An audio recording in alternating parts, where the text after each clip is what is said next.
Here I have a conversation with Nicholas Dixon, professor of philosophy at Alma College in Michigan, in the United States.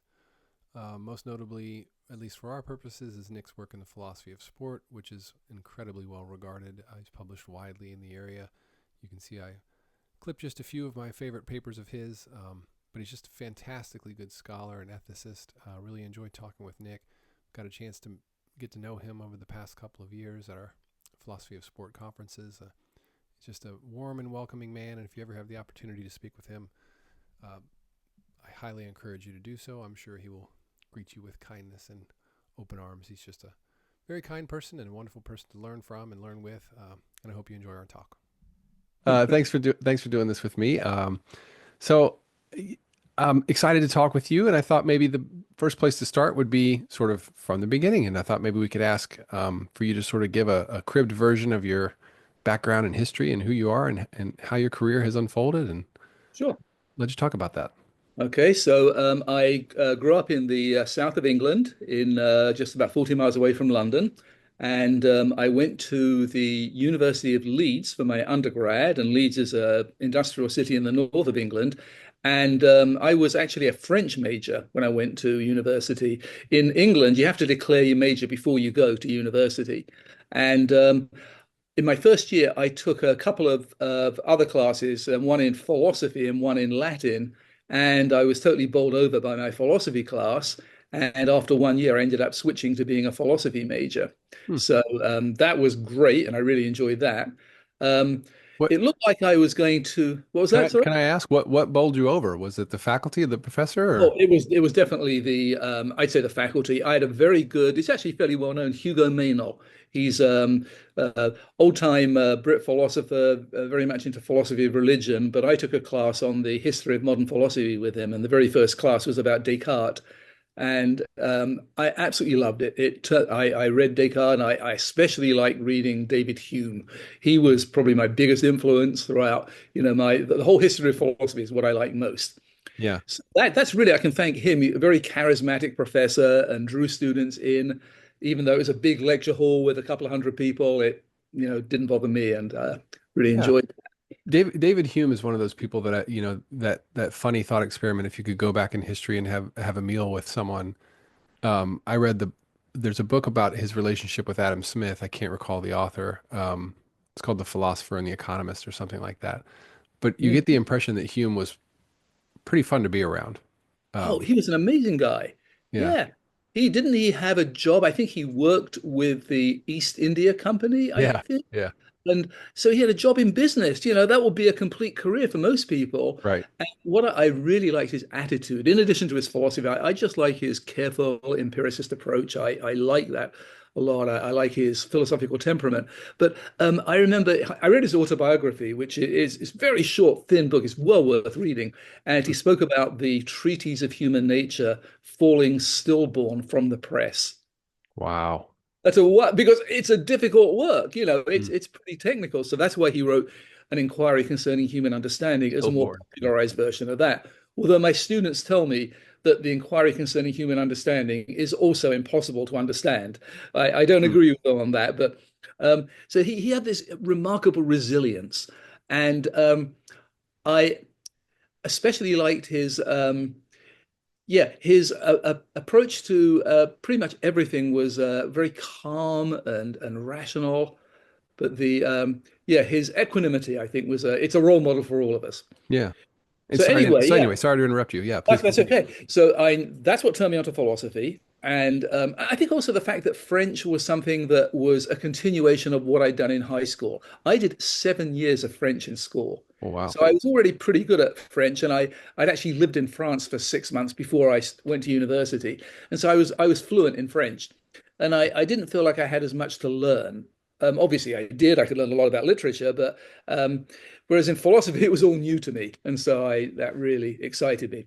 Hmm.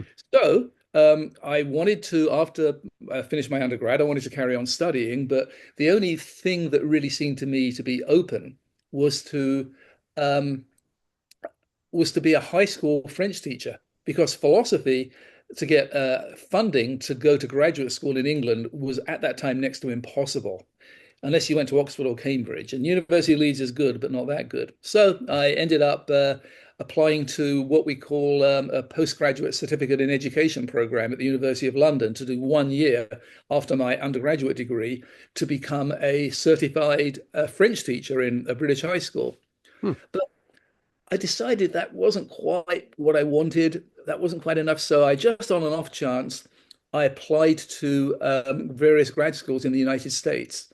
And I, the one that I heard back from with positive news was Michigan State University. And they offered me not just a place, but they offered me an assistantship. Hmm. And so that's how I ended up continuing in my studies. And I really wanted to do philosophy. I just didn't think it was possible. That must have But been a that must have it been a was huge transition for you. Oh my goodness. You couldn't believe it. Back then, I what I got was, and I can even remember the price. I paid £90 for a one-way ticket from London to Detroit. I had to look on a map to see which airport to fly into. Hmm. And yeah, I mean, it was just talk about culture shock. I was just turned 23, and I arrived at the airport in Detroit, and I went to the visitors information desk, and I asked them, "Can you tell me where the train station is, please?" And they looked at me, is it a No, we train cannot. station? No, there is no train station. I said, Right. well, how do people travel then? And they said, well, there's a bus. So I managed to get a bus to East Lansing. And yeah, Yeah. it was just crazy, great, complete naivete. And, but very, very exciting. I absolutely loved being in the US. It was a culture shock all the time. Um, just little things like not realizing how big the distances were and Yeah. not realizing that oh goodness, how far I had to walk on campus. Michigan State University's campus is Yeah. massive. Oh, and one of my favorite things was the layout of East Lansing, where Michigan State is. It's a very big campus, and there's one street, a long street called Grand River Avenue, that runs along the entire north end of campus. And there's various restaurants and bars along there. It's a real student hangout. But what I wanted to know was, where is the actual city of East Lansing? You know, where there are lots of buildings and homes and more restaurants, and where all the people were. And so I went walking in various directions, and all I found was residential streets. And it didn't dawn on me that the city was that street, that that was the nucleus of the Hmm. city. I'd never seen that before. I'm used to old, medieval towns where the cities are concentrated. There are Yeah. densely populated areas. So anyway, one of the many things there. Yeah, that's Um, interesting. The comment you made about the vastness. I follow I think he's a Brit on social media, and he lives in America, and he makes these social commentary. But one of the things he has got this quite funny post where he talks about his friends in the UK, how they complain about mass transportation in the US, and the only reason he says they complain is because they profoundly underestimate the vastness of the US. At one point, I can't remember what he says, and this is probably wrong, but he says something to the effect of Texas is bigger than Europe, or something to that effect. I can't recall the detail, but anyway. Well, yeah. well, welcome to America. We're happy to have you. It was a good move. It was definitely a good move, and I was very lucky. And my original plan was just to come for a master's because Michigan State had a master's program that you could finish with if you didn't want to go on to the PhD. And since I wasn't sure, I just I signed up for the master's, and my plan was still to go back to England and to do my postgraduate certificate in education to be a French teacher. That was still my goal. Hmm. But it didn't take me long, less than a year, to realize, no, this is what I want to do. And in philosophy, that is. And what clinched it for me was at the end of my first year, I was able to teach a summer class at Michigan State, the end of my first year as a master's student. And I taught a class on ethics, and I immediately knew that that was my vocation. Hmm. It was great. I had a few opportunities to give the occasional guest class as if my professor was ill or was away at a conference as a TA. But actually teaching my own class told me I love doing this. It's something that I can do well and enjoy doing. And Hmm. so that was absolutely wonderful. And yeah. So I continued at Michigan State and had got a great education there. And I ended up getting My first job, actually, when I finished my PhD, was a 1 year position at Central Michigan University, which is in Mount Pleasant. It's about 60 miles north of Lansing. And while I was in my 1 year position, I then interviewed for a tenure track position at Alma College. And so that's what I ended up getting. I ended up Hmm. getting the position that I spent my entire career in, other than that one first year. And interestingly, I interviewed for that position, even though Alma is only 20 miles away from where I was living at the time, which was Mount Pleasant. I actually interviewed for the position at an APA in Washington, D.C. Huh. And so, it was turned out to go very well. I mean, so Well, I well, was very lucky. Sorry, what was that? Alma College should know that at least for a small cohort of people, you put them on the map because I had never heard of College, but I had heard of you. And so I read your articles and I go, where in the world is Alma College? So I look it up and I thought, oh, okay, it's in Michigan. Well, that's I'm good. Thank you. It's very kind of you. One thing I've got an emeritus appointment now, and one thing I asked for in my request for an emeritus appointment was that, well, I'm continuing, I hope, to publish, and so my name will be Emeritus Alma College, and so Alma College's name should still be in print, and so that's a Nice. good thing. Yeah. It's Yeah. pretty small, right? It totally is. Yeah, the college only has right now. It's gone down in size a little bit because, like a lot of colleges, Yeah. it's having a bit of trouble, getting students to go. Various economic reasons pertaining to the pandemic and other factors. I think we're down to about 1,200 now. Okay. Uh, at its peak, I think it was about 14 or 1,500, and now about 12, between 12 and 1,300. I'm at a large university. We have 20,000 students. Um, but my wife went to a college about that size. She went to Wilmington College here in Ohio. And she just has nothing but good things to say about it. It's such a small environment. You get to know students so well. Um, I'd like to think maybe my kids would consider something like that at the undergraduate level at some point. hmm I So, think it's a great idea. Just, it's a matter of finding the right fit. yeah, And it is very nice for students who want to be able to get to know other students very well, who want to get to know faculty well. I would have students that I would get them in several classes, even the ones who are not philosophy majors. I would often have a student take 2 or 3 classes with me, and that was wonderful. yeah. I really would get to know them. And now, one thing I did notice, this is a sign of advancing age, is that I was no longer later in my career as good at remembering names. You Mm, know how you get a class list of, in our college class, classes were usually about 25 students, maybe 30 sometimes. And I was very good at memorizing names early in my career, and I continued to be good at that. However, what I noticed was that in the last probably 10 or 15 years, when I run into a student I had a year or two ago, I have trouble recalling their name. yeah. And my theory is that my internal hard drive is full. So Yeah. I just remembering names can't do, other than Yeah. in the short term. So, It's interesting. I see the same phenomena. But professional social media like LinkedIn helps me a lot because I'll connect with students on various, digital platforms, and then I get these occasional reminders of Jones looks like this and Robinson looks like that. And, oh, ah, right. Yeah, I recall now. yeah, So yeah, that that's helps. true. So you do the PhD at Michigan State. You get the job at Alma. Who did you work with at MSU? At MSU, probably the person who had the most influence on me was Professor Martin Benjamin.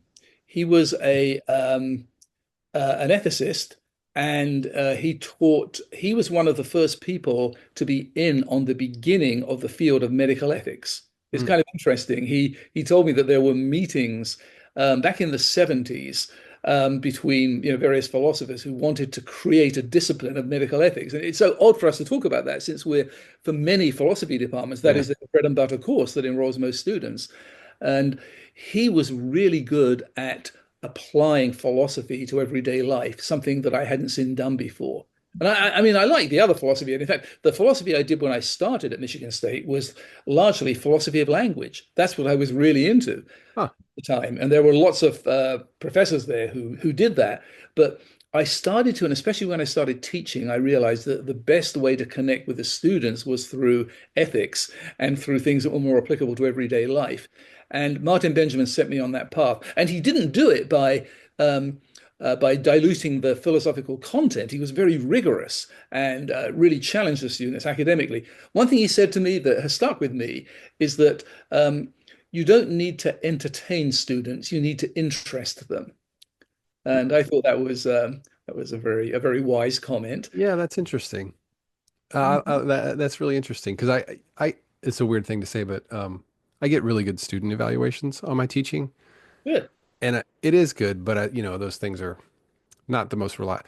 I'm often concerned that what students are really evaluating is they find me entertaining because I do have a laugh, and so I worry it's like they had a good time, but did they learn anything? That's that's what I worry about, is I whether I'm just entertaining. I hope not. there, there's a connection. I mean, entertaining them will get their attention, Yeah, and that automatically makes them more receptive to learning. So yeah. I absolutely believe that. And so, no, continue entertaining them. You're not doing anything wrong. It's odd. So we do colleague evaluations too, and I one of my colleagues during an evaluation noted that I use profanity in class sometimes, and he said you probably shouldn't do that, but I do it very intentionally. I will use profanity in class when I notice that heads are getting heavy and eyelids are getting and if you say something provide all of a sudden the ears and the eyes pop back open. It's like I don't do it gratuitously, but I'm careful about it. Um, Sometimes you do need to. One of my friends in grad school said that there are moments when you know you're losing your class. You know, they're in all the reactions that you described. You know, they're getting glassy-eyed and starting to turn to one another and talk. yeah. And he talked about reaching back, just like a pitcher who tries to reach back and find a little bit more speed on the next Mm. pitch. And that's what you have to do. And whatever method works for you. Yeah. If just saying something more colorful does it, I think that's great.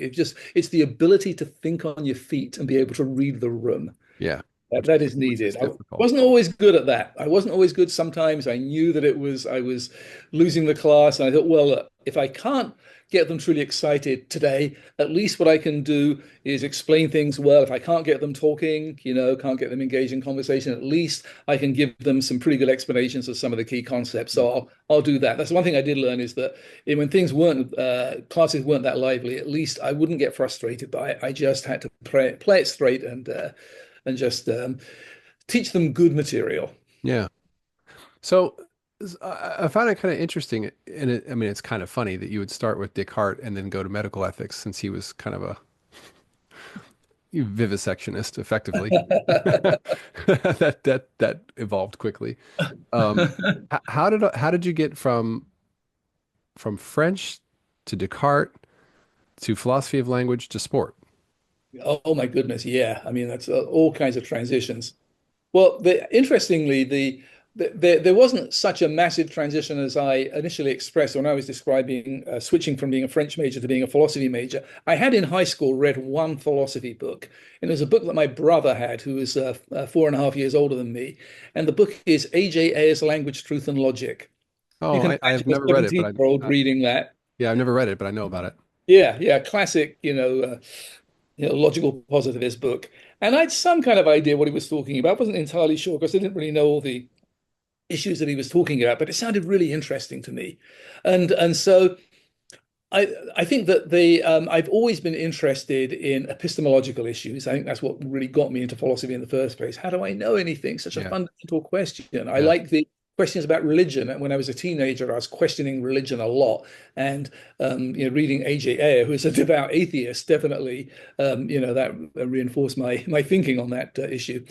Um, I think that it was more yeah, the switch to ethics, I think, really did occur as I was getting more into teaching. I was very lucky at Michigan State to be able to teach. From very early on, I was given the opportunity. And then I got a part-time teaching job at Central Michigan University while I was still a grad student for a few years. And that was great to be the instructor of record and not to be a TA. yeah, And and I realized I did teach non-ethics as well. I did teach just basic introduction to philosophy, but I found that the things that would get students engaged and hence get them interested and learn was to apply things to everyday life. So I think that's primarily what got me toward ethics. I mean, I haven't lost my interest in other things. I've long been I've always enjoyed teaching logic, both informal logic and symbolic logic. I've enjoyed that a lot. I've long enjoyed teaching Good philosophy for of you. science. Oh, I love it. I think that I would be happy if I was at a big university doing nothing but symbolic logic. I mean, I Wow. just like it that much. But um, So but anyway, just a quick comment on that. So I also am really fascinated by epistemology, and I do this module in a capstone class that I teach about epistemology. The students write this assignment called a belief paper, where they account for a belief they hold. And the most consistent comment that I write on their margins is, "But how do you know that? How do you know that?" I ask that question a lot. Um, and but in that class, I show them um, pictures of my notes from formal logic, which I got an A in formal logic. And I go back and I look at my notebook and just have a legal pad of all my notes. I have no idea. I did that. I wrote that down. And I understood that at one point, but I don't remember it anymore. So good for that you. That is, oh yeah, well that is funny. And my wife, Cheryl did a master's in philosophy, and she also took logic, and she got an A in it, but she said she didn't understand it at all. She just did enough to get her A and completely Yeah. got about it immediately afterwards. I guess I just enjoyed it all the time. I remember doing it and enjoying it, and I understood it while I was doing it, but it didn't, I feel like it's almost like some types of mathematics. If you don't consistently do it, you forget how Yeah. you did it. So, I think you're right. So the other parts of philosophy that that I don't teach as much, but I did and don't really write about, but I still enjoy teaching. Philosophy of science, I have found to mm, be especially enjoyable, especially because we were talking a moment ago about how we get students engaged in it. I added a unit in the last few years on science denialism. And that has been very, very helpful. I mean, yeah, there's so much grist to work with, yeah, and and I'm sure in your intro to philosophy class, and you talk about having how do you know this? What reasons do you have? Well, science denialism is something that's extraordinary, yes, and we totally have to address that. Whether we're talking about climate change, whether 30 years ago we were talking about whether smoking cigarettes causes cancer. Then we were talking yeah, about COVID and whether COVID was a serious disease, and whether vaccines are an effective way of preventing COVID and other diseases. yes. You'll find this, I think, fascinating. I also teach a module in that same capstone course about uh, conspiracy thinking, Oh, yeah. conspiracy theories, effectively, which is similar to what you're talking about. But I read a book 2 summers ago. In the summers, I often read books that are just completely outside of my wheelhouse. I do it on purpose. And I read a book by a man named Will Storr called The Status Game, which I highly recommend. Really good book.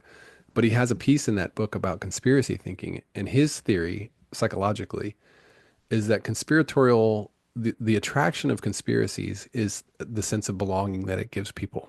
This Mm. idea that you have privileged knowledge, you know something that the masses don't, and that gives you status among a select group of peers. He said very often it's quite popular among people who, for whatever reason, find themselves sort of disempowered or without a particular station or not sort of meeting their own aspirations. And all of a sudden they find this sort of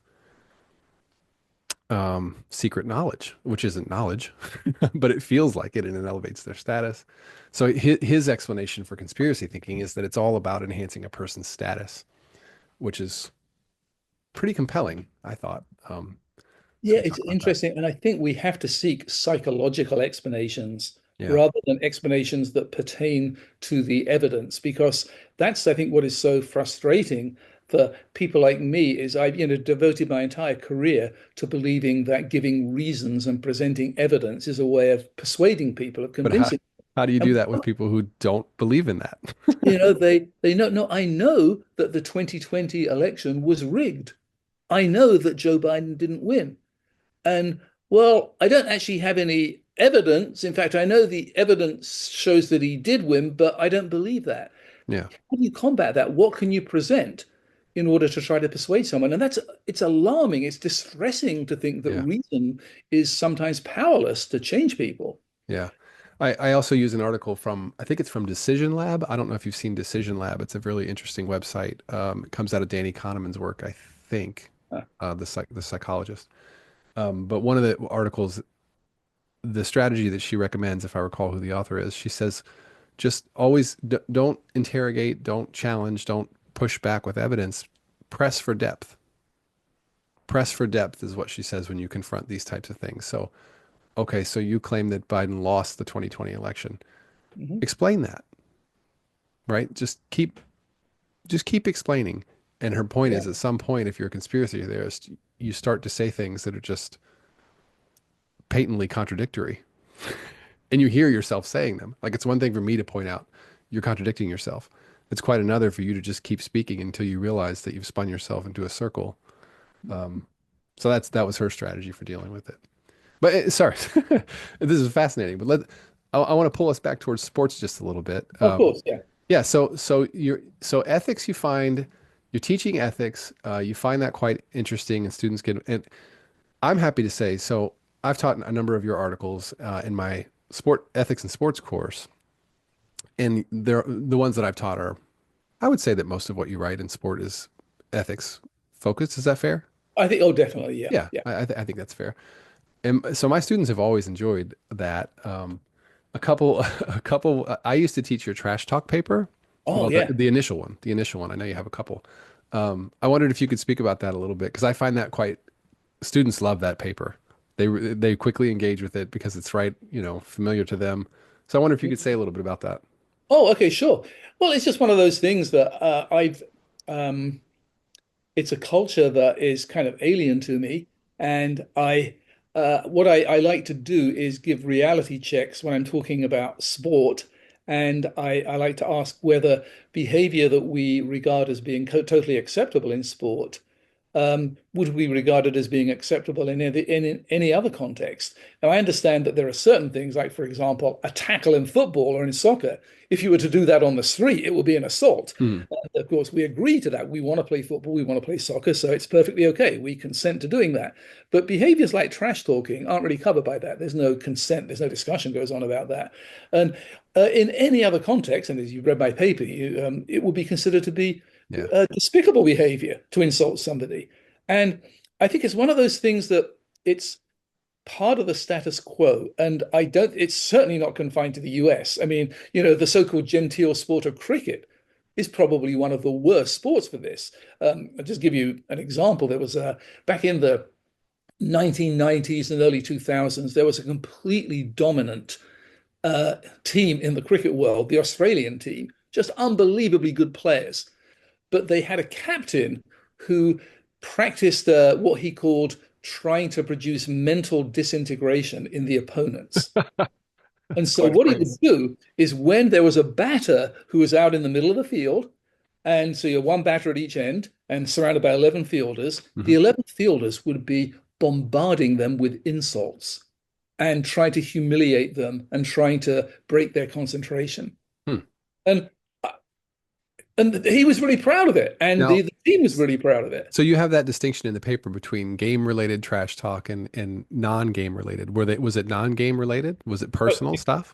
That I couldn't tell you. I didn't Yeah. study enough. I do know that it was very, very uh, it was the kind of thing that would start a fight if Yeah. you were not Yeah. on a playing field. It would be, yeah, it may or may not have been game related. No, oh no, it wasn't always game related. In fact, no, they would sometimes make, in fact, yeah, they would sometimes make comments about the wives of the players and Hmm. things like that. So yeah, it would be anything that would throw the opponent. Yeah. Yeah. So I found that horribly offensive. And as you know, that precipitated quite a bit of comments. In Right. fact, students that I've assigned that paper to them, quite a few times, they would largely completely disagree with me and think that no, trash talking is part of Yeah. sport. And My part of being a good athlete is the ability to ignore the trash talk. And, the point I tried to get across to them, my students always had, and I think this is maybe common in the world of sport in general, they have trouble distinguishing the status quo with what is desirable. yeah. And I certainly agree with them that the way that the world of sport is, where trash talking is kind of tolerated, you de facto need to be a very, very resilient person who doesn't listen to trash talk in order to be successful. Yes, that has become a requirement for success, but it shouldn't be. Yeah. That was the purpose of my analogy with, the world of medicine. What if it was the practice to trash talk brain surgeons when they're doing Right. surgery? Right. And you'd say, oh well, he's no good as a brain surgeon because he got a bit nervous when he was being trash talked. And my point there is that that's completely gratuitous. It has nothing to do with that person's ability to be a good brain surgeon. You've Right. artificially introduced this completely extraneous factor, and you've made it part of being a good surgeon, but it doesn't have to be. Right. Yeah, I think the same thing applies to sport. I So, I I remember teaching your paper and make articulating that point, and I joked to my students at one point because some of our students go on to seek law degrees, and so I joke, you're about to sit for the LSAT, and just before you go in for the exam, the students are there in the hall, and you just blurt out the most obscenely offensive thing you can possibly imagine and go sit for the exam. And then I wonder, should I have even given them that idea? I probably should not have. that is very interesting that you would do that because I've given them similar kind of, intentional, intended reductio ad absurdums. And frequently what's happened is my students say, oh, that would be a good idea. They bite Right. the bullet. Of course, you should trash talk the other candidates for the job interview you're Oh, going to. Of course, you should. So I've got to credit them for their consistency, but yeah. it to me that building into any competitive context the willingness to treat other people in a horrible way, it just doesn't speak very well of people. Well, I mean that's on the ethical piece, but to me, more to the core of the sport challenges, golf. I mean, I can't wrap my head around the idea that somehow withstanding verbal abuse would in any way get onto the Wikipedia page of what is golf. Like, how can you force that piece into the game? It just Mhm. seems utterly out of place. So it just seems odd to me. And I mean, I chose golf again because it's kind of a genteel sport, or so, Yeah. for the most part. But the other thing my students often say, and this surprised me on that, not only what you said, they view it as the status quo, it's normalized, it's baseline, and they have a difficulty separating from descriptions, the descriptive reality and the normative preference. But they often say that they like trash talk because it elevates their game.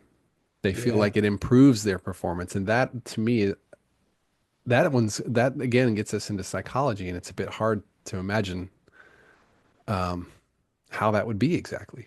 I think when they say that, they mean game related trash talk. Mhm. But when it gets personal, then again, students try to maintain that line. But as you articulate in the article, if it's truly water under the bridge when the final whistle blows, then the distinction is irrelevant.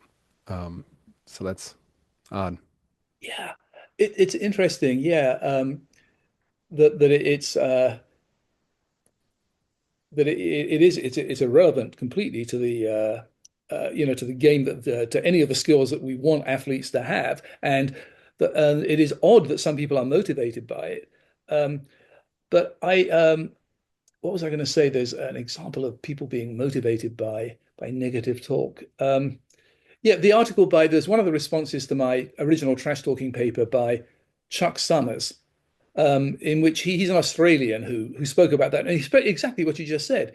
He spoke about being motivated by it, and um, I can't deny that that might be the case. Some people are willing to play harder when they do that, but I'm not sure that it offers much of I mean, yeah, that at least is sport related. You could say that it raises the level of play. But Hmm. it does seem odd that somebody would need that kind of animosity in order to play better. It does.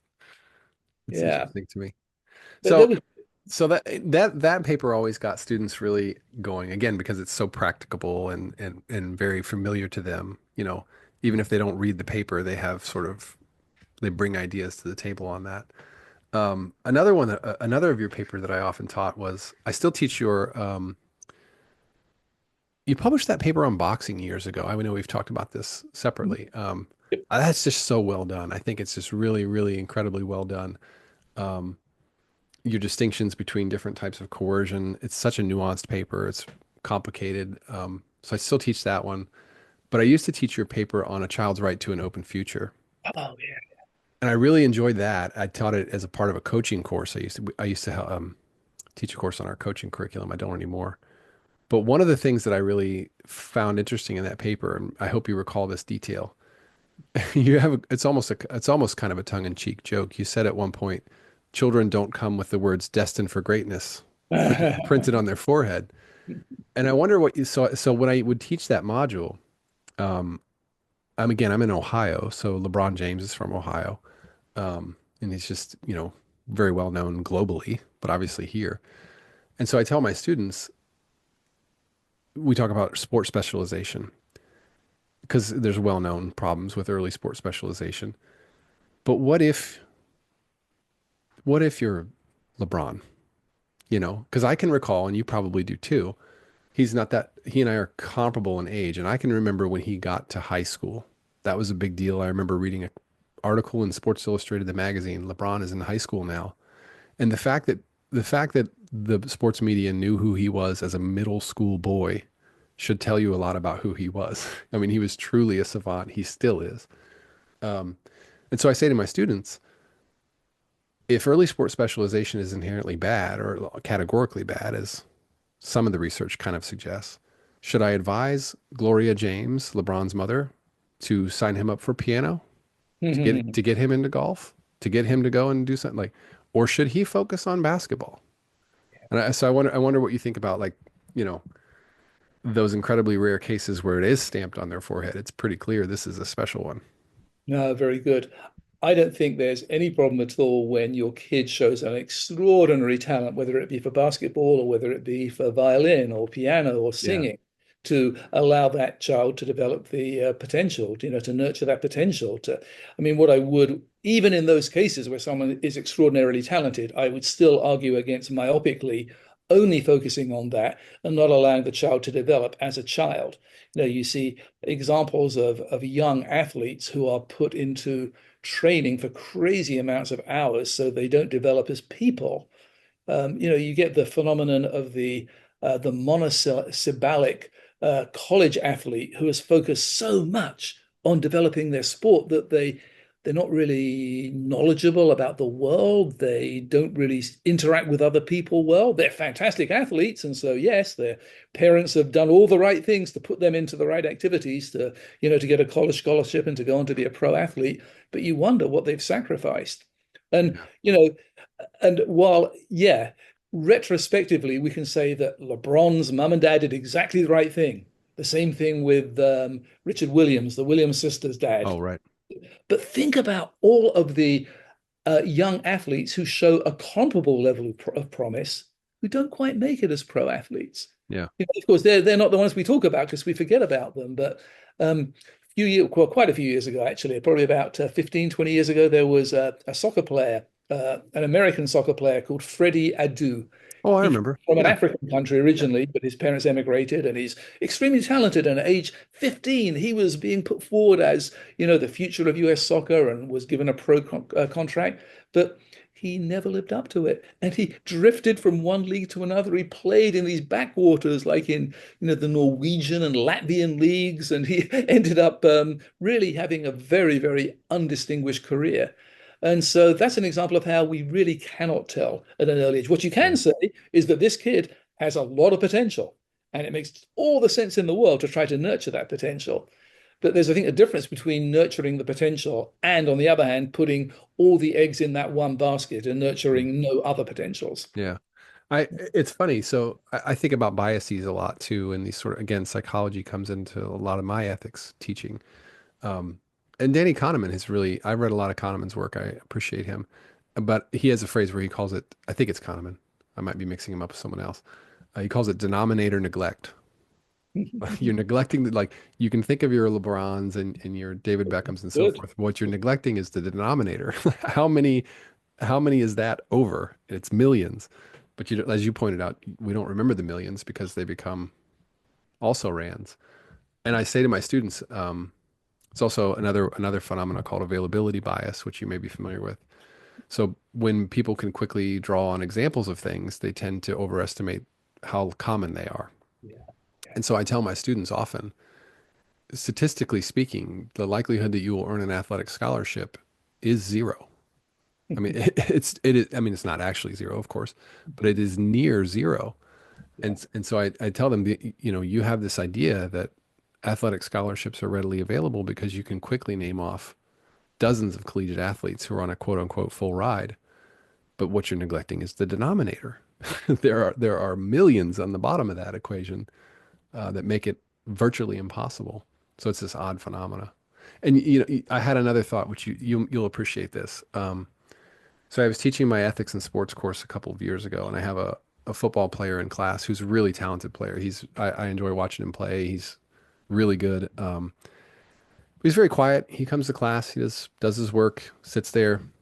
Um, you might think he's not engaged, and maybe about halfway through the course, he comes up to me after class and he says, he says, "Are we going to talk about the Stoics at all?" Hmm. And I just went, Hmm. okay, all right. I said, "Why don't you stop by office hours? We could talk about that." But he was disappointed that we weren't going to cover Stoicism in my ethics and sport course, and I thought, all right, good, good. This kid's well-rounded. Yeah, that's one thing I'm grateful for after a long teaching career is that any prejudice I may have had about um, hardcore athletes not being good students Yeah, was blown out of the water in the sense that I have had good students, really good students from every sport you can imagine, yeah, and that includes football. yeah. And so yeah, there are just individuals. There's absolutely no necessary connection Right. between being an excellent athlete and neglecting everything else about your life. Yeah. And it's funny, like I felt like I was letting him down, because well, we're not talking. And I thought, oh, here's something he wants, and I'm not delivering it, so I felt bad about that. But interestingly, you could say the same thing, couldn't you, about the neglecting other aspects of someone's life with parents who push their kid to win spelling bees. Mm. And I'm not saying spelling bees are a bad thing, but there's a wonderful documentary from a few years back called Spellbound, and it's Oh yeah, very dramatic. yeah, But you've got to wonder sometimes the lives that the kids have, and in some cases, the parental pressure was horrible. yeah, Are you helping your kid by letting, now, of course, it's a good intellectual skill to be able to memorize things and to know vocabulary is a good thing, but still, you wonder whether just kind of in an exhaustive way, just learning thousands of words mm, is the best way to develop your intellect. There are other parts of intellect other than pure memory. And um, I wonder about that. So, yeah, it's a general point about parenting, I think, to just let the yeah. kids' talents develop, let them have an open future. It was, I will say, and it was really helpful for me to read a lot of that as a parent. I mean, my daughter turned 12 2 days ago, Ah, and she's a multi-sport athlete, and even last night before dinner, she had basketball practice. And I think she had forgotten because we said something about, and she just kind of went, "Ah." And so I said, "Do you like basketball? Do you really like, are you doing this because mom and I, her mother was a basketball player. ah. Um, you know, and I just candidly said to her, do you want to do this? Because if you don't, tell us. We will listen to you. We're not, and she's like, no, no, I love basketball. It's fun, but sometimes I'm just tired and I don't want to. And I said, okay. So that's just resilience. We can work on that. But I, Mhm. tried to make it clear to her, if you don't want this, then don't do it. We can go a different way. But I think about that. Cheryl's paper, she has one about it as well that I used to teach. Cheryl Yeah, Drew, I mean, yeah, yeah, yeah, yeah. yeah. I used to use her paper in class too I think it's the one about coach relationships. If I recall, Oh, how it's been, close is too close, I think, is oh, the that's it. family Yeah. It's been relationship. years since I've used that paper, but it was really good. I remember that. Mhm. So, so I wonder, keeping an eye on the clock here, I wanted to ask you a couple more questions. For students, so I think a few sport philosophy students will watch these videos, and so I'm always keen to have folks recommend things to them. For you, like the corpus, a few articles or a few books, things that you think are just quintessential that have to be there. I always ask everybody that question. Okay, of course. Yeah, and I actually read your in your list of questions you gave me ahead of time, and that I'm very glad you did ask that because it made me think a little bit.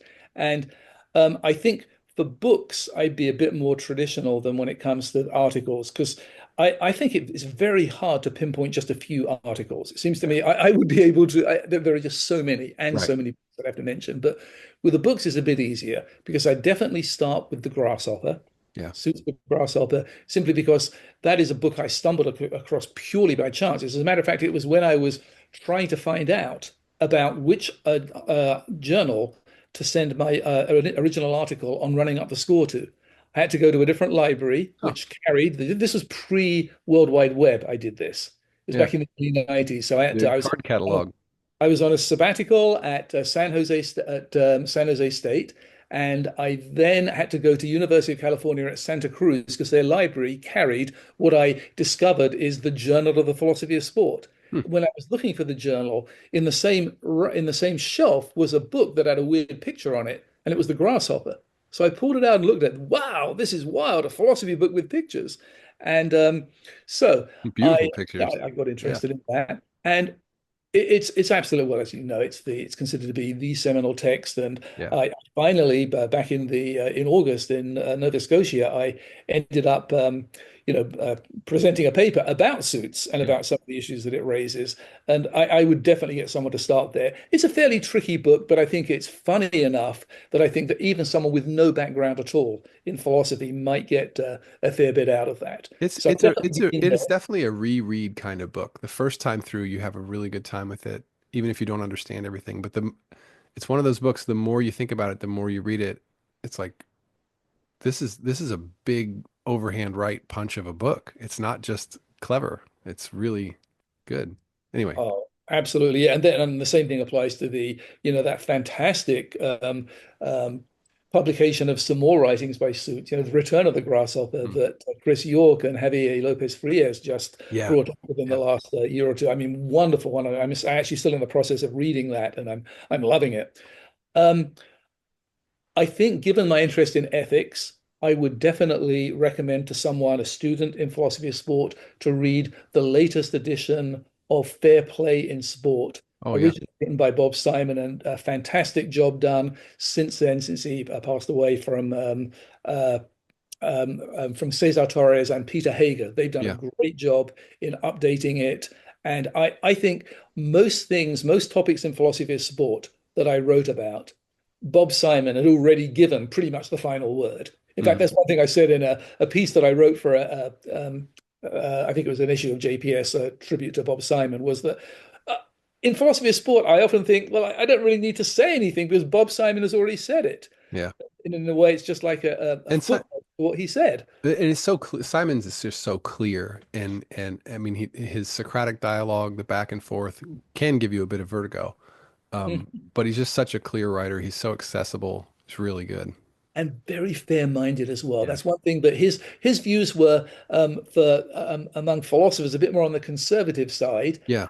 And but he was so gentle in his views. He said, "Well, you might want to consider the objection that," when he was clearly saying that you're completely wrong. But he was so kind, and I would point out that as a referee for Journal of Philosophy of Sport back when I was editor, just such a generous referee. I Oh, mean, I can what a imagine. just I can noble imagine. person, Yeah. very helpful, great for me as an editor, but especially good for the authors.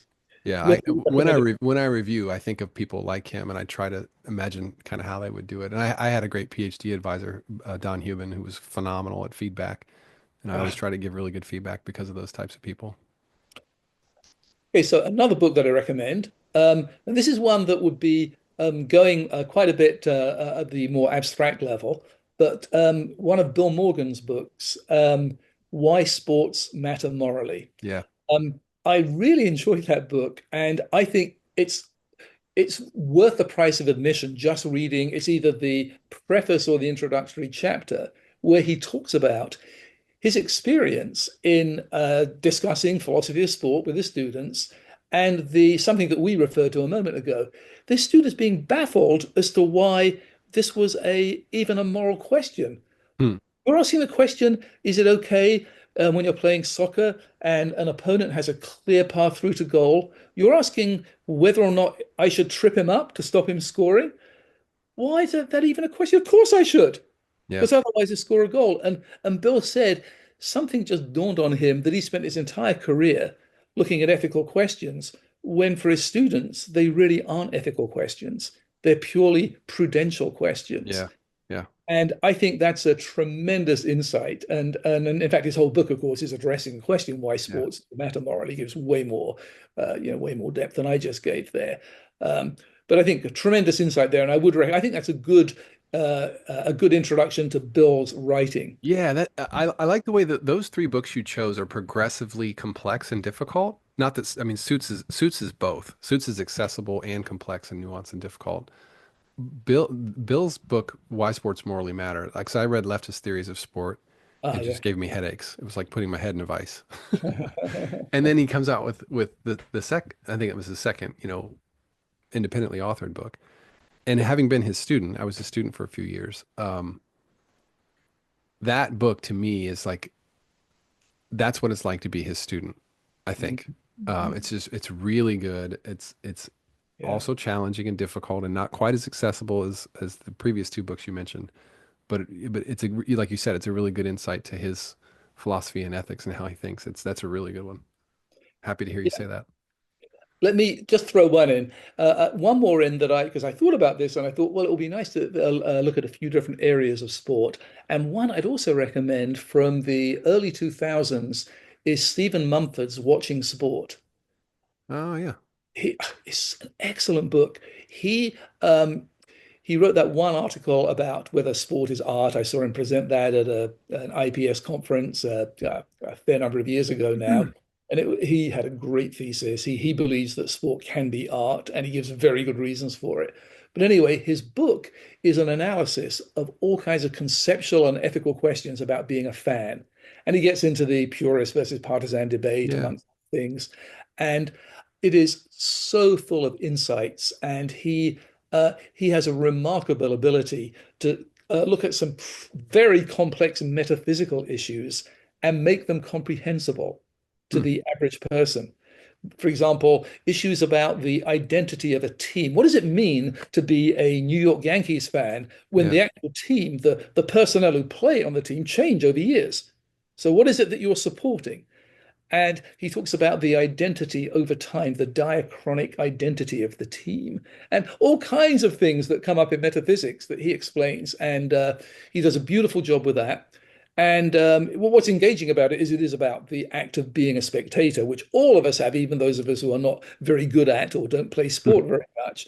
So it's for everybody.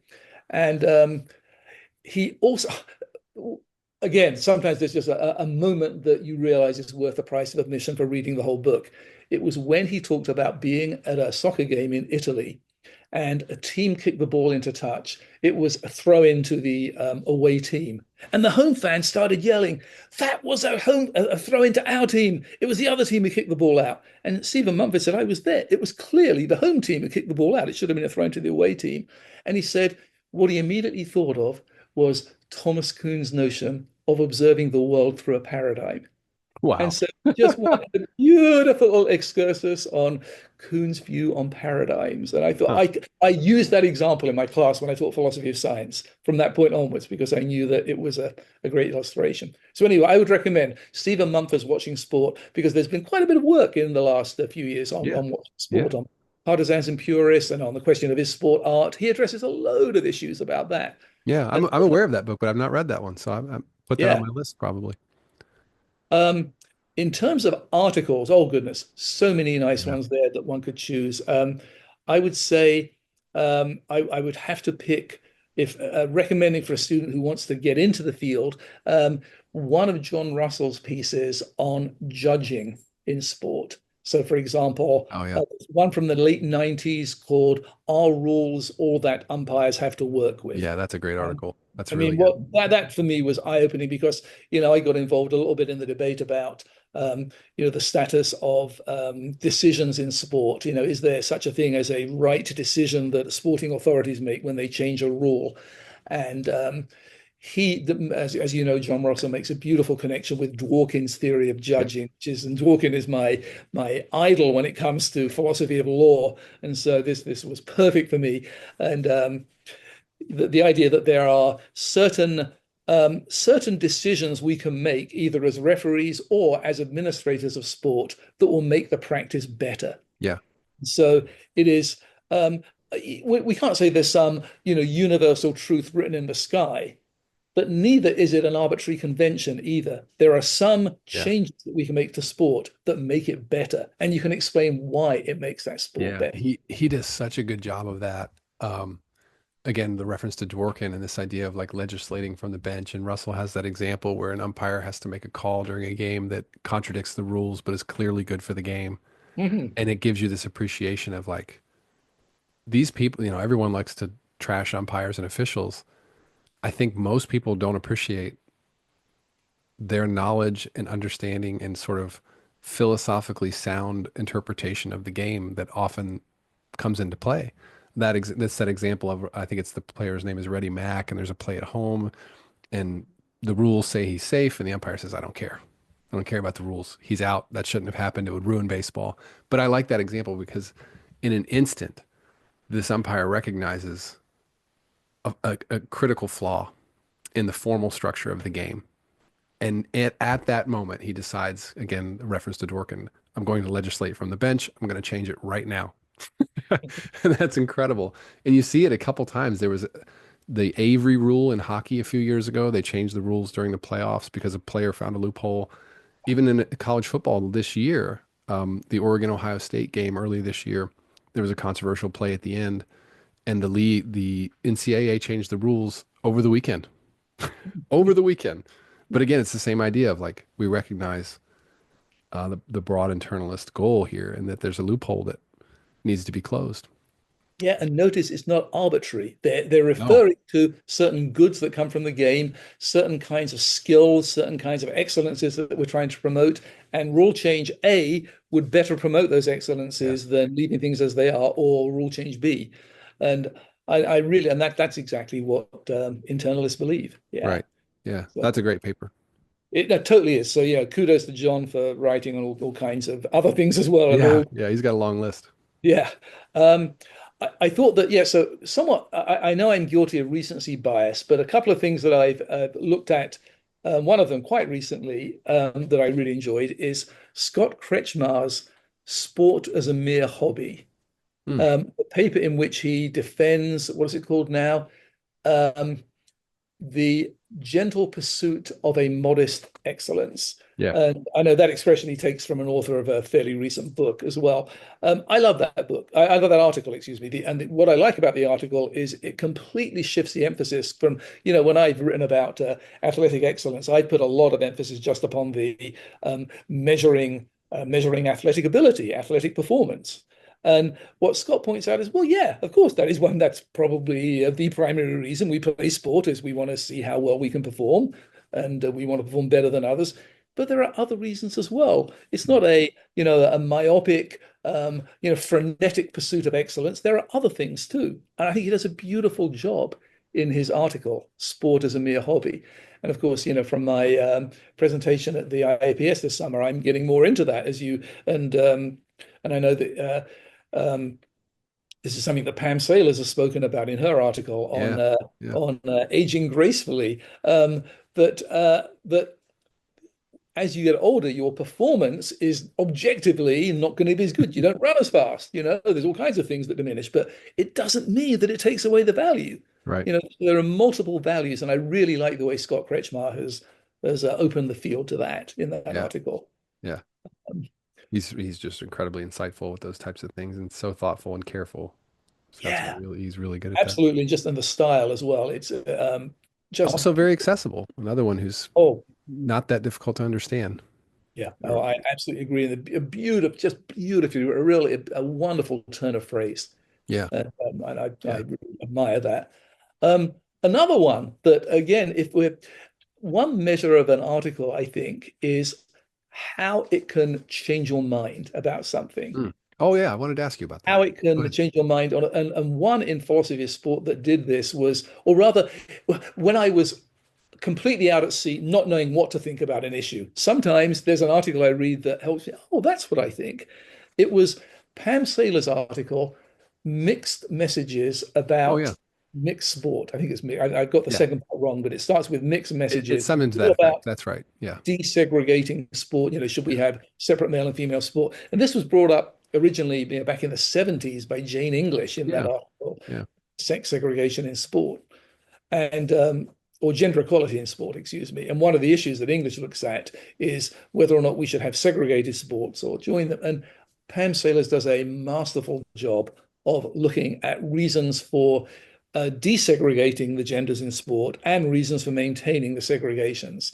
And what I like is that she looks at pretty much all of the arguments you can imagine, and it's a nuanced position. And she ends up defending keeping Yeah. sex segregation, and I was utterly convinced by that. Yeah. So, That's always neat. And I have to say, your paper on running up the score changed my views completely. I was very conventionalist idea of you don't run up the score, and having read it, it's funny because after I read that paper, it occurred to me of like I've believed this all along. Like I didn't I was afraid to admit it, and now I understand why I've thought this. And you'll appreciate this. Years ago, I was coaching, and we had a kid. I was coaching American football, and there's a kid on the team who is a recent immigrant. I can't remember where he immigrated from, somewhere in South America. And he came to the US and wanted to play American football. No experience, not a good athlete. He was just a great kid, great kid. And so at one point at late in the game, we had a secure lead, maybe two scores, and I put him in the game. And I threw a little pass to him and he caught it and he scored a touchdown. So now we have a two-score lead that we've turned into a three-score lead late in the game. And of course, I'm aware that the other team is going to be really displeased with this, but of course, they don't know why we did it. It's this special kid, special circumstance. And so I'm in my head, I'm thinking at this post-game handshake, I'm going to have to quickly tell the story of why I just ran up the score. But the reason I think it's interesting is because even though understand, I thought why we did it, I still have to be sensitive to the convention of you don't run up the score. And so yeah. I was already like rehearsing. Now here's the funny twist. We got penalized on the play. So the points came off the scoreboard and then we took a knee on the next play. So in my mind it worked out perfectly because he got the emotional and psychological experience of scoring a touchdown in an American football game and they didn't get the score run up on them. So it was kind of a win-win. But the coaches were still upset, they were, and I said, I quickly said, he's a special kid. We're trying to do a special thing. The team loved it, of course. Everybody loved the Uh-huh. guy. So, but anyway, I had read your paper before that happened and was sensitive to it. Yeah, it's on that issue, actually. Pam Saylor's article, Mercy Killing, is one that makes a very good case for mercy rules. I have absolutely no problem with that. Yeah, But yeah, I would not want to be thought of as somebody who promotes the merciless pummeling of a clearly inferior team. I see great value in giving your backup players playing time. I see great value in trying out new tactics, etc. So I don't think at all that one should always do that. And I think especially for kids, I think yeah. mercy killing is a good. I think mercy killing. I think having a That's a mercy rule funny way to is phrase a it. good idea. Yeah. Um, something that happens sometimes in soccer games where I was coaching or watching is when a team is winning by a lot of goals. Now, what the coaches can do and should do is, I think, is when give players, backup players plenty of playing time, which is a good thing for the team morale. However, what sometimes happens is the team will put the goalkeeper out of goal and put him up as a forward. Hmm. And when the goalkeeper scores against the demoralized team that's already losing by 7 goals, the team goes nuts. That's something that I don't think is too good because the message is you're so bad that We're even our goalkeeper can score we're again. playing with you now. Yeah, we're And toying with you now. and there's a difference between simply playing really well and executing good plays, and on the other hand, doing so in a way that is designed to make the other team feel bad. Yeah, Because I've gratuitous. never promoted that. Yeah. Yeah. So okay, so last thought. Again, I don't want to take too much of your time. Any advice or commentary you would give to students who are interested in philosophy of sport? It's such a difficult thing to do as a career because there's just so few opportunities job wise. But I'm curious what you think about that. Oh, yeah. Well, if it's going to be for people who come from I think it's going to depend upon your background. I think and we have people from diverse backgrounds in the philosophy of sport world. We have people who went through a kinesiology background Mm. who are philosophically aware, maybe were philosophy majors as undergrads, but went into kinesiology.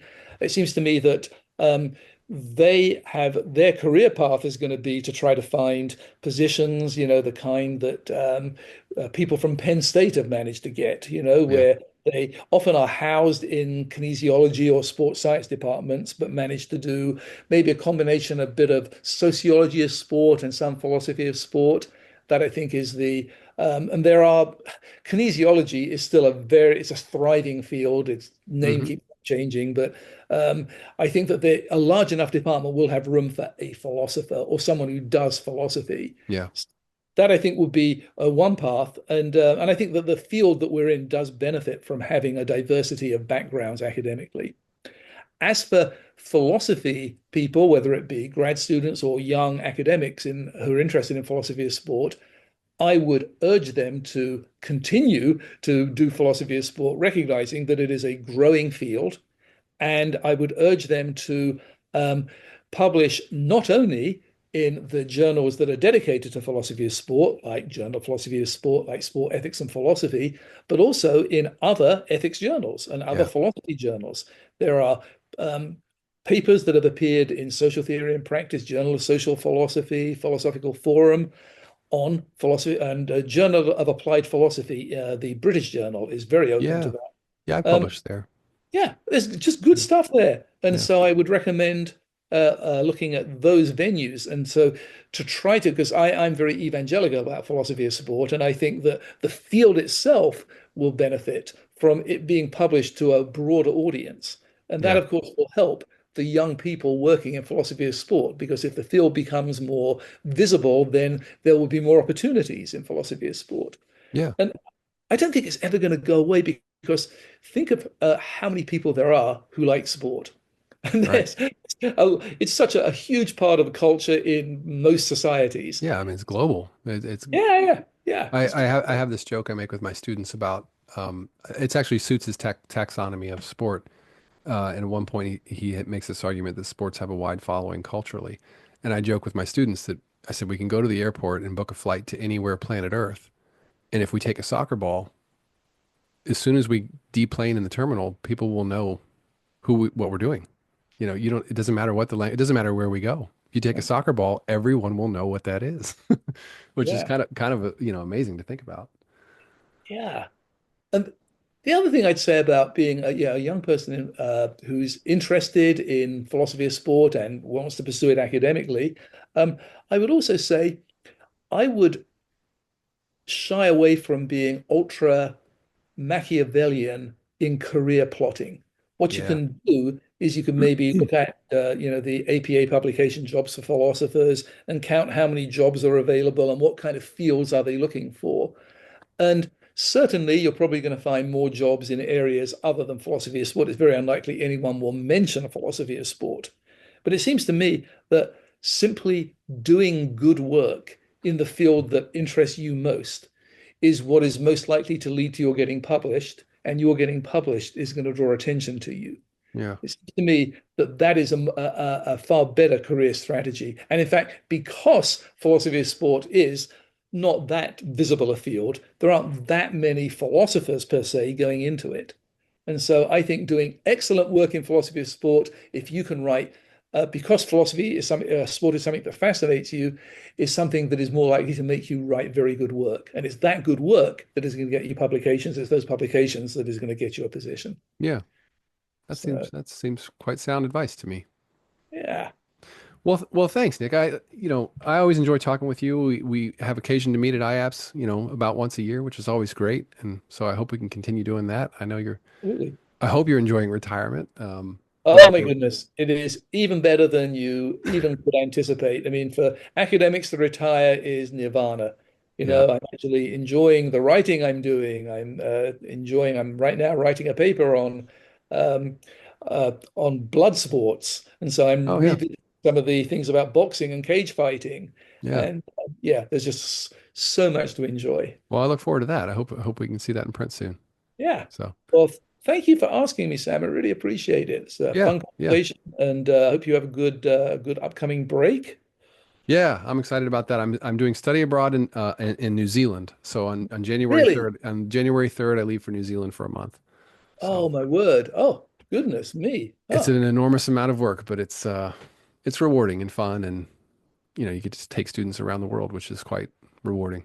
oh, so good. You are taking a class in New Yeah, Zealand. yeah, Oh, yeah. It's excellent. myself and 17 students, so it'll be Okay. fun. Yeah. So, thanks again, Nick. I really appreciate it. Enjoy the holidays, and let's keep in touch. Okay. Thanks a lot, Sam. You take care. Cheers. Okay. Bye-bye.